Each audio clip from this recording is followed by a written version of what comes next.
Hello students, मेरा नाम अंशुल। स्वागत है आपका मेरे यूट्यूब चैनल और आज के नए लेक्चर जो कि थर्ड लेक्चर होगा हमारा is matter around us pure का। ठीक है, इससे पहले हम इसका introduction, elements, compounds, homogeneous, heterogeneous वगैरह वगैरह होगा, सब क्लियर कर चुके हैं। ठीक है, तो आज हमारा जो टॉपिक रहेगा वो रहेगा सॉल्यूशन। ठीक, जिसमें ज्यादातर बच्चों को कंफ्यूजन रहेगी, मतलब रहती है, अब नहीं रहेगी। इस वीडियो के बाद ज्यादातर बच्चों को उसमें कंफ्यूजन रहेगी। सॉल्यूशन, ठीक है। अब जब स्कूल में पढ़ोगे, कहीं भी पढ़ोगे, तो सॉल्यूशन के अंदर मतलब है क्या सॉल्यूशन, पहले तो ये चीज समझनी पड़ेगी। सॉल्यूशन का मतलब है जब आप किसी दो चीजों को मिला के कुछ एक नई चीज बना पा रहे हो, उसे हम क्या बोल रहे हैं? सॉल्यूशन बोल रहे हैं। समझे? आप किसी दो चीज को आपस में मिक्स कर रहे हो और उससे कुछ नया फॉर्म हो गया, उसे हमने क्या बोल दिया? सॉल्यूशन बोल दिया। ठीक है, तो सॉल्यूशन के पास दो चीजें होंगी। तो सॉल्यूशन होगा, उसके पास दो चीजें होंगी, एक होगा सोलवेंट और एक होगा सोल्यूट। ठीक है, एक होगा सोलवेंट, एक होगा सोल्यूट। अब इसे एक एग्जांपल से समझेंगे। ठीक, ये चलो पहले मैं इसे समझा दूं, फिर एग्जांपल ले लेंगे। ठीक, अब सोलवेंट क्या होगा? सोलवेंट वो चीज होगी जिसके अंदर किसी चीज को मिलाया जा रहा होगा। क्लियर? सोलवेंट वो चीज होगी जिसके अंदर किसी चीज को मिलाया जा रहा होगा। हिंदी में भी लिख दूंगा, जिसके अंदर मिलाया जा रहा हो। ठीक है, और सोल्यूट क्या होगा? जिसे सोलवेंट के अंदर मिलाया जा रहा। ठीक, समझे? जिसके अंदर मिलाया जा रहा और सोल्यूट को उसके अंदर डाला जाएगा, उसे उसके अंदर मिलाया जाएगा। ठीक है, जिसे सोलवेंट में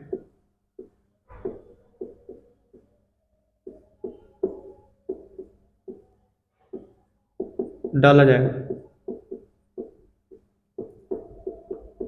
ठीक है, क्लियर हो गया होगा? देखो, सोलवेंट वो होगा जिसके अंदर किसी चीज को मिलाया जाएगा, सोल्यूट वो होगा जिस चीज को हम उसके अंदर मिला रहे होंगे। ठीक है, अब एग्जांपल के साथ समझेंगे, बहुत अच्छे तरीके से क्लियर हो जाएगा।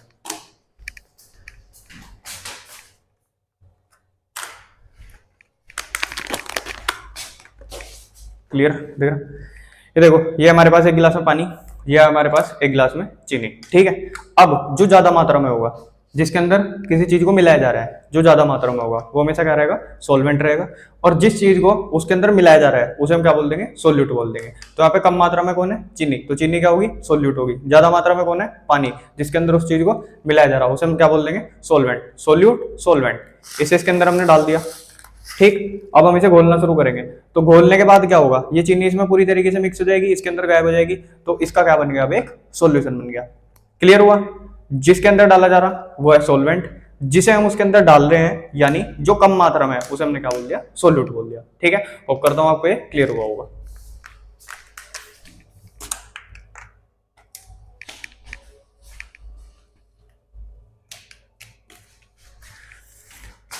तो चलो अब देखेंगे जो आपके सॉल्यूशन होंगे वो कितने टाइप के होंगे। पहले सॉल्यूशन की एक बार डेफिनेशन लिख लेंगे।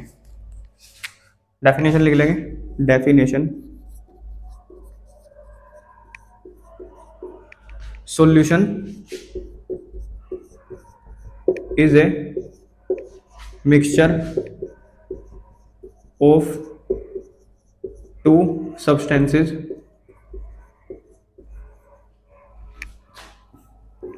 which are homogeneous mixed। ठीक है, तो सॉल्यूशन क्या होगा?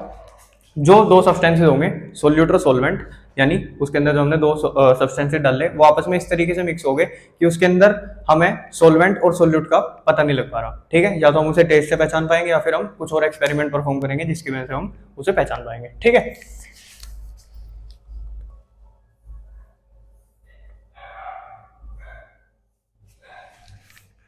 एग्जाम्पल हम इसके ले लेंगे। अभी हमने बनाया शुगर सॉल्यूशन, सोल्ट सॉल्यूशन। ठीक है, शुगर सॉल्यूशन, सोल्ट सॉल्यूशन। अब हम देख लेंगे सॉल्यूशन होंगे कितने टाइप के। सॉल्यूशन हमारे पास दो टाइप के होंगे, types of solution. Types of solution दो टाइप के होंगे, एक होगा हमारे पास एक्वस और एक होगा हमारे पास नॉन एक्वस। ठीक है, एक्वस और नॉन एक्वस। इसमें बच्चों को बड़ा कंफ्यूजन रहता है कि भाई एक्वस क्या होगा, नॉन एक्वस क्या होगा। इसे हम एक एग्जांपल के साथ एक समझ लेंगे, ठीक है।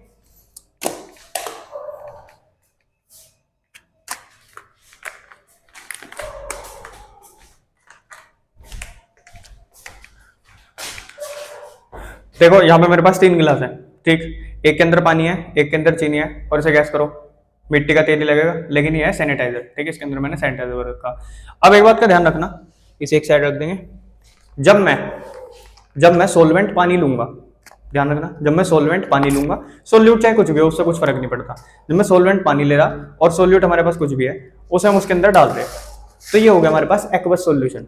जब हमारे पास सोलवेंट क्या रहेगा, पानी रहेगा, सोल्यूट आप कुछ भी उसके अंदर डाल रहे हो, ठीक। तो जब हमारे पास सोलवेंट क्या रहेगा, पानी रहेगा, उसे हम क्या बोल देंगे, एक्वस सोल्यूशन, ठीक। अब आप समझिए मैं दूसरी बार क्या करने वाला हूं। दूसरा हमारे पास है ये सैनिटाइजर। अब देखो सोलवेंट क्या है हमारे पास, सैनिटाइजर, पानी तो नहीं है ना, पानी नहीं होना चाहिए, बस क्या है हमारे पास, सैनिटाइजर। अब ये सोल्यूट में इसमें डाल दो, ठीक है, मैंने इसके अंदर डाल दिया। तो अब जो सॉल्यूशन बनेगा वो कौन सा सॉल्यूशन होगा, नॉन एक्वस सॉल्यूशन। ध्यान रखना, जब पानी सॉल्वेंट रहेगा तो वो एक्वस सॉल्यूशन होगा। जब हमारे पास कुछ भी और पानी के अलावा सॉल्वेंट रहेगा, वो हमारे पास कौन सा सॉल्यूशन होगा, नॉन एक्वस सॉल्यूशन, ठीक है। एक बार इसे नोट कर लेंगे। एक्वस सॉल्यूशन क्या होगा, in which the solvent is water, ठीक। नॉन एक्वस के अंदर in which the solvent is other than water, other than water, ठीक है। अब एक बार इसे नोट कर लो, फिर हम नेक्स्ट टॉपिक पे मूव करेंगे। एक बार डेफिनेशन लिख लो सोल्यूट और सॉल्वेंट की, सोल्यूट और सॉल्वेंट, ठीक। सोल्यूट की डेफिनेशन अभी हमने क्या समझा था, सोल्यूट वो होगा जिसे सॉल्वेंट के अंदर मिलाया जाएगा। The substance which is dissolved in a liquid, ठीक है। किसी भी लिक्विड के अंदर डाल लेंगे तो उसे हम क्या बोल देंगे, सोल्यूट बोल देंगे। सॉल्वेंट क्या होगा, थोड़ा ऊपर लिख दो, सॉल्वेंट जिसके अंदर हम सोल्यूट को डाल रहे हैं, in which the solute is added, ठीक है। चाहे आप लिख भी सकते हो the liquid in which the solute is added, उसे हम क्या बोल देंगे, सॉल्वेंट बोल देंगे। तो सोल्यूट और सॉल्वेंट क्लियर हुआ होगा, आगे जाके चैप्टर में बहुत हेल्प करेगा सोल्यूट और सॉल्वेंट, ठीक, याद रखना। चलो अब अगली हेडिंग बना लो, प्रॉपर्टीज ऑफ सॉल्यूशन। अभी सॉल्यूशन की प्रॉपर्टीज क्या क्या होंगी वो देख लेंगे एक बार, ठीक है। चलो सॉल्यूशन समझ लिया, सॉल्यूशन बनता कैसे वो समझ लिया, अब उसकी प्रॉपर्टीज क्या क्या है वो देख लेंगे। तो सॉल्यूशन होगा क्या, it is homogeneous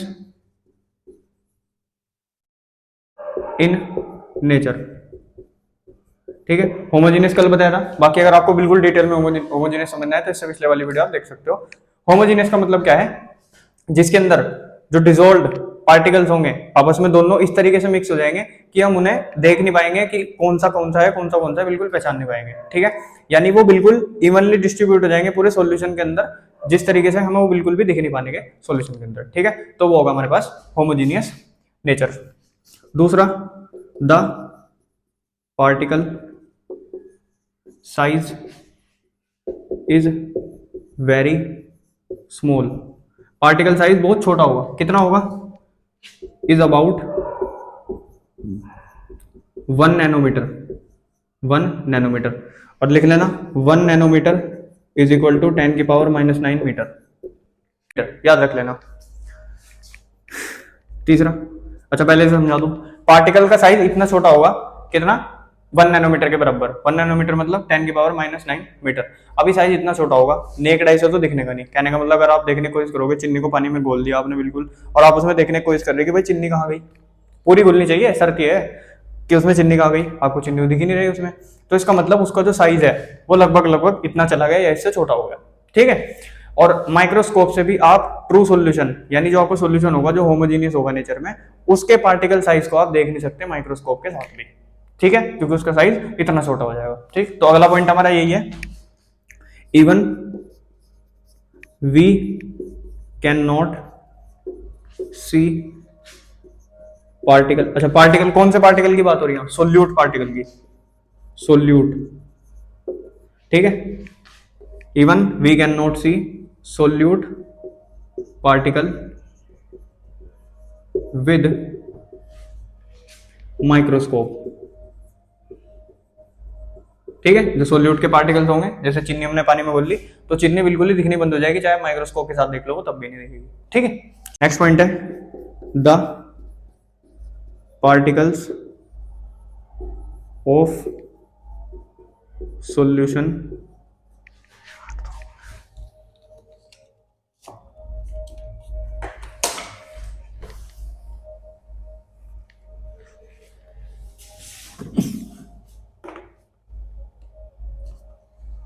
next point है, द पार्टिकल्स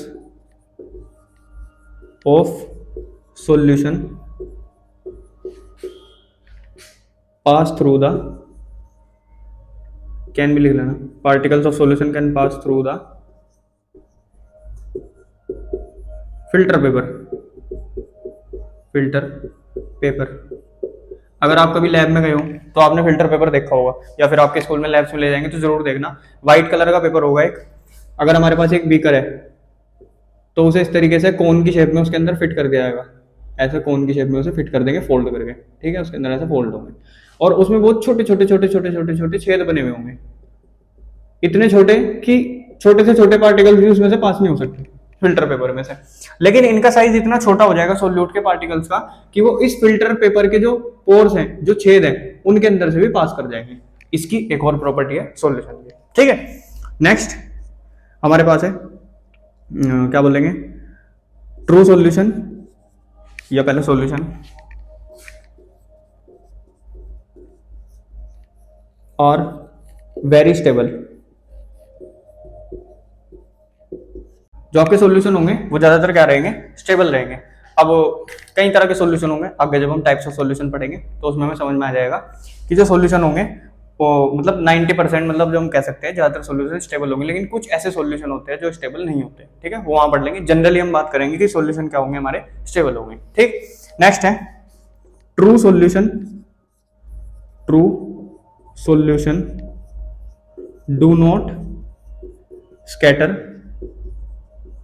लाइट, ठीक है। जो आपका ट्रू सॉल्यूशन होगा वो लाइट स्कैटर नहीं कर सकता। अभी लाइट स्कैटर क्या है, नहीं करेगा वो क्या सिस्टम है वो एक बार आप समझ लो। स्कैटरिंग आपने फिनोमेना वैसे सुन रखा होगा, देख भी रखा होगा कभी, जो आपके क्या बोलते हैं बुक्स है साइंस की, तो उसमें ऐसा दिखाते हैं कि पेड़ है और उसके बीच में लाइट छन के आ रही, मतलब आपको लाइट का पाथ विजिबल हो रहा है एक तरीके से। या फिर जो गाँव के हैं ज्यादातर बच्चे वो ज्यादा समझ पाएंगे, या फिर कभी विंडो में छोटा सा छेद हो तो वहां से क्या होगा, लाइट आती है और हमें लाइट का बिल्कुल एक रास्ता विजिबल होगा, ठीक है। या फिर गांव में है तो वहां तो क्या बोलते हैं, कहीं से भी एक छोटे मोटी मोरी बोल देंगे, उसे छेद में से लाइट आएगी तो उसका ऐसे बिल्कुल रास्ता विजिबल होगा हमें। समझो ये खिड़की है एक, यहाँ से एक छोटा सा छेद है तो यहाँ से हमें लाइट का पाथ विजिबल होगा। ज्यादातर गर्मियों में होगा, जाल वगैरह होंगे घर से, तो वहां से भी बिल्कुल लाइट का रास्ता विजिबल होगा, पाथ विजिबल होगा, ठीक है। क्यों, देखो समझो हमारे पास एयर है, ये हवा हमारे पास, वैसे हवा को देख नहीं सकते हम, लेकिन हवा के अंदर आप वो देखते होंगे पार्टिकल्स, फूक मारी सारे पार्टिकल्स हिल गए, वो पार्टिकल्स हैं किसके, भाई मिस्ट है यानी भूसा है, और उसमें धूल है, उसमें कई तरह की गैसेस हैं, ठीक है। तो उनका साइज तो 10⁻⁹ मीटर से छोटा नहीं है, उनका साइज तो काफी बड़ा है। तो जो लाइट है उन पे टकराएगी, उन पे टकराने की वजह से इधर उधर रिफ्लेक्ट होगी। अब रिफ्लेक्ट होने की वजह से क्या होगा, हमें जो लाइट का पाथ होगा वो विजिबल हो जाएगा, इसे हम बोल देंगे स्कैटरिंग ऑफ लाइट। लेकिन ट्रू सॉल्यूशन के अंदर जो आपके सोल्यूट पार्टिकल्स हैं वो इतने छोटे हैं कि जो लाइट है वो उन पे बिना टकराए आगे निकल जाएगी, तो जिसकी वजह से आपको रास्ता विजिबल नहीं होगा लाइट का, यानी पाथ विजिबल नहीं होगा। समझो अगर मैंने एक गिलास पानी लिया, ठीक है, उसके अंदर मैंने चीनी घोल दी, ठीक, और मैंने यहां से एक टॉर्च पकड़ी और यहां से मैंने लाइट मारी, तो लाइट मुझे इस गिलास के अंदर नहीं दिखेगी, सीधा इसके पार दिखेगी, ठीक है। यह है ट्रू सॉल्यूशन जो कि स्कैटर नहीं कर पाएगा लाइट को। अगर मैंने इसकी जगह दूसरा सॉल्यूशन ले लिया होता, अभी हम आगे बढ़ेंगे कोलोइडल सॉल्यूशन, ठीक, उसके जो पार्टिकल्स होंगे 10⁻⁹ नैनोमीटर से बड़े होंगे, लेकिन हम उन्हें नेकेड आई से नहीं देख सकते। अगर हम उस पर यही लाइट डाल देंगे सेम टू सेम, तो उससे हमें लाइट का पाथ विजिबल होगा, यानी हमें इसके अंदर से लाइट जाती हुई दिखेगी। ये होगा स्कैटरिंग ऑफ लाइट। तो ट्रू सॉल्यूशन जो है वो लाइट को स्कैटर नहीं कर सकते, ठीक है, क्लियर हुआ होगा। अब एक बार ये सब नोट कर लो, फिर नेक्स्ट टॉपिक पर बढ़ेंगे। तो चलो बच्चों नेक्स्ट हेडिंग बना लो, types of solution, types of solution, types of solution. ऐसे ही मजे लेके पढ़ते रहो, कोई दिक्कत नहीं है, इजी इजी चैप्टर है, ऐसे ही धीरे धीरे सारी लाइफ इजी हो जाएगी, धीरे धीरे ऐसे सारे चैप्टर खत्म हो जाएंगे, धीरे धीरे 11th में आ जाओगे, धीरे धीरे 12th में आ जाओगे, ठीक है, ऐसे ही धीरे धीरे पढ़ते रहो, कोई दिक्कत नहीं है, ठीक है। चलो अगली हेडिंग है हमारे पास टाइप्स ऑफ सॉल्यूशन। अब सॉल्यूशन होंगे कितने टाइप के, अभी सॉल्यूशन बना के देख लिया, सॉल्यूशन के अंदर क्या होगा, सोलवेंट हो गए, सोल्यूट होगा, वो करके देख लिया, ठीक है, फिर प्रॉपर्टीज पढ़ ली। अब कितने टाइप के सॉल्यूशन होंगे हमारे पास, अभी आपने बस वही देखा, चीनी का पानी, नमक का पानी, ठीक है, चाय में चाय पत्ती डाल दी, बस ये सॉल्यूशन देख के बहुत सारे सॉल्यूशन हमारे पास है, ठीक है। चलो नंबर 1, मेटल इन मेटल सॉल्यूशन। भैया कैसी बात कर रहे, मेटल मेटल कैसे बोल देंगे यार, मेटल मेटल तो बोल ही नहीं सकता, तो ठोस है, अरे भाई पिघला तो सकते हो, तो एक काम करेंगे उसे पिघला देंगे, फिर कुछ नया बना देंगे, ठीक। अब जैसे आप देखते हो गोल्ड, तो आपको क्या बोलते हैं, सुनार होगा, वो क्या कहेगा भाई 24 कैरेट गोल्ड है, ठीक, आप उसे एकदम पकड़ लेना, भाई 24 कैरेट की तो वही नहीं बन सकती ज्वेलरी, क्योंकि 24 कैरेट जो गोल्ड होगा वो सॉफ्ट होगा, ऐसे सेम टू सेम 24 कैरेट जो चांदी होगी वो भी बड़ी सॉफ्ट होगी, ऐसे जो आपके पास आयरन होगा वो भी जो प्योर फॉर्म होगी बड़ी सॉफ्ट होगी, तो इनके अंदर दूसरे मेटल्स को मिला के तब एक नया मेटल बनता है जिसे हम बोलते हैं अपने पास जो ठोस मेटल मिलेगा, ठीक। तो जो गोल्ड होगा 22 कैरेट, तो 22 कैरेट कैसे बना, वो उसके 2 कैरेट कैसे कम करे, उसके अंदर हमने कॉपर डाला, जिसकी वजह से वो इतना कैपेबल हो गया कि उससे ज्वेलरी बना सके। सेम गोज फॉर सिल्वर, उसके अंदर भी हमने क्या डाल दिया, कॉपर डाल दिया, अपना आयरन डाल दिया 2%, तो वो भी 22 कैरेट हो गया, ठीक है। फिर ऐसे ही आपके पास आयरन है, आयरन के साथ जिंक डाल देंगे, ठीक। तो मेटल को ठोस बनाने के लिए उसके साथ दूसरा मेटल मिलाना जरूरी है, इन्हें हम बोलते हैं मेटल एलॉयज, ठीक है, इन्हें बोलते हैं हम मेटल एलॉयज। तो मेटल इन मेटल के अंदर क्या होगा, व्हेन, या सीधा लिख लेंगे मेटल एलॉयज और मेटल इन मेटल सॉल्यूशन, ठीक है। ये सब मेटल ना मेटल करके सॉलिड कर लो, सॉलिड इन सॉलिड, वो ज्यादा सही रहेगा, सॉलिड इन सॉलिड। मेटल तो फिर स्पेसिफिकेशन होएगा, मेटल के बारे में पढ़ रहे, सॉलिड, सॉलिड, यहाँ भी सॉलिड, यहाँ भी सॉलिड, दिमाग में ना हो मेटल मेटल लिख दिया। तो जो मेटल एलॉयज होंगे वो क्या होंगे, सॉलिड इन सॉलिड सॉल्यूशन होंगे, जब हम आपस में दो सॉलिड को मिला के कुछ नया बना देंगे, ठीक है। तो इसका एग्जांपल क्या होगा, बड़ी एग्जांपल की वो होगी, तो एग्जांपल ब्रास, ठीक है, ब्रास, घंटे देखे होंगे मंदिर में, तो ब्रास के होंगे। अब इनका मेटल एलॉय क्या होगा, जिंक प्लस कॉपर, तो जब हम जिंक के साथ कॉपर डाल देंगे तो हमारे पास क्या बन जाएगा, ब्रास बन जाएगा, ठीक है। चलो नेक्स्ट हमारे पास है दूसरा, सॉलिड इन लिक्विड सॉल्यूशन। कहोगे भैया तो पता नहीं कितने देख रखे सॉलिड इन लिक्विड सॉल्यूशन, ठीक है। तो क्या करेंगे, when solid is mixed with liquid it form the solution. Example, salt solution, sugar solution, ठीक है, ये जो मैं लिख रहा हूँ सॉल्यूशन एन करके सॉल्यूशन है, ध्यान रखना आप पूरी स्पेलिंग लिखना। ठीक है, चलो नेक्स्ट हमारे पास liquid in liquid solution, liquid in liquid solution, liquid in liquid solution, liquid in liquid कई सारे देखे होंगे। ठीक है, पानी में दूध मिला दिया, दूध वाला करता है ना मिलावट, तो दूध में पानी मिला दिया। और हमारे पास सिरका देखा होगा, सिरका कैसे बनता है? सिरका बनेगा जब आप वाटर के साथ एसिटिक एसिड, एसिटिक एसिड, आगे जाके से डिटेल में पढ़ोगे आप 10th क्लास में, अभी याद रख लो एसिटिक एसिड। ठीक, इससे बनेगा हमारे पास विनेगर, विनेगर जिसे हम क्या बोल देंगे? सिरका। ठीक, देखा भी है, खाया भी है, घर में भी होगा। ठीक है, जामुन का सिरका, सेब का सिरका, दुनिया भर के सिरके। ठीक है, आप तो होटल के पे आ जाते हैं जो रेड कलर की मिलेगी, वो रेड कलर किसकी वजह से होंगी? वो होंगी आपकी सिरके की वजह से, विनेगर की वजह से। ठीक है, तो ये 3 सॉल्यूशन है फिलहाल, ये आप एक बार नोट करो, फिर नेक्स्ट बढ़ेंगे। नेक्स्ट हमारे पास है चौथा, solution of gas in liquid.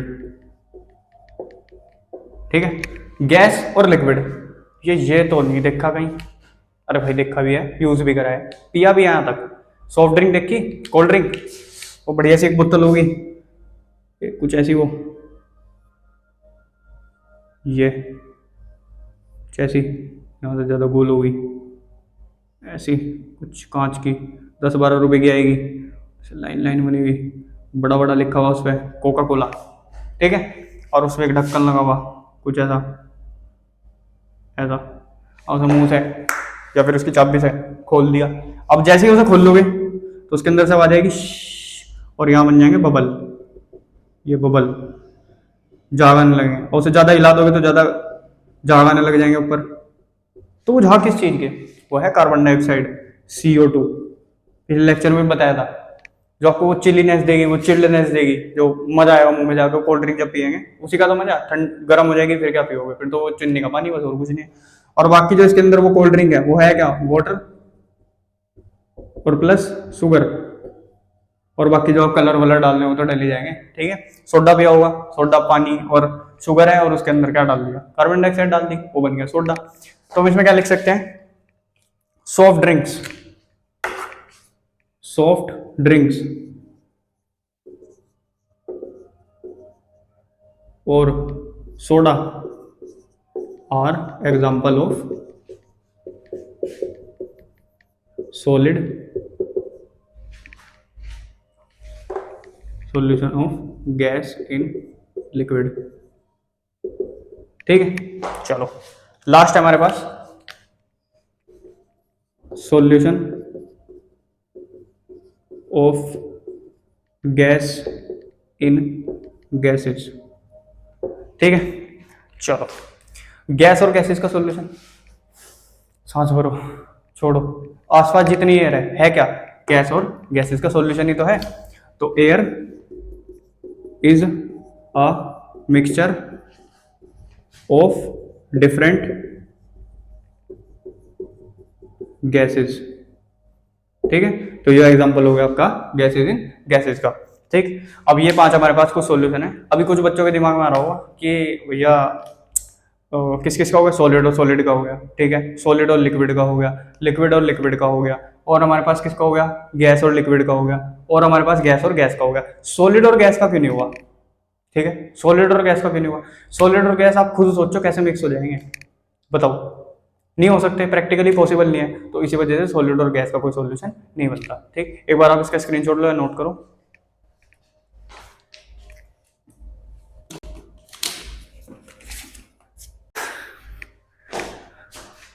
तो होप करता हूँ आपको वाला लेक्चर मजा आया होगा पढ़ने में और समझ में आया होगा। बिल्कुल सबसे इंपॉर्टेंट चीज है समझना। ठीक, अब नेक्स्ट लेक्चर में पढ़ेंगे हम कंसंट्रेशन सॉल्यूशंस की और मिक्सचर, और कितने टाइप के मिक्सचर होंगे। कंसंट्रेशन के अंदर हम कैसे मतलब कंसंट्रेशन कैलकुलेट करी जाएगी, क्या क्या मेथड होंगे, न्यूमेरिकल्स, उसके ऊपर कर लेंगे। ठीक है, तो मिलते हैं नेक्स्ट लेक्चर में।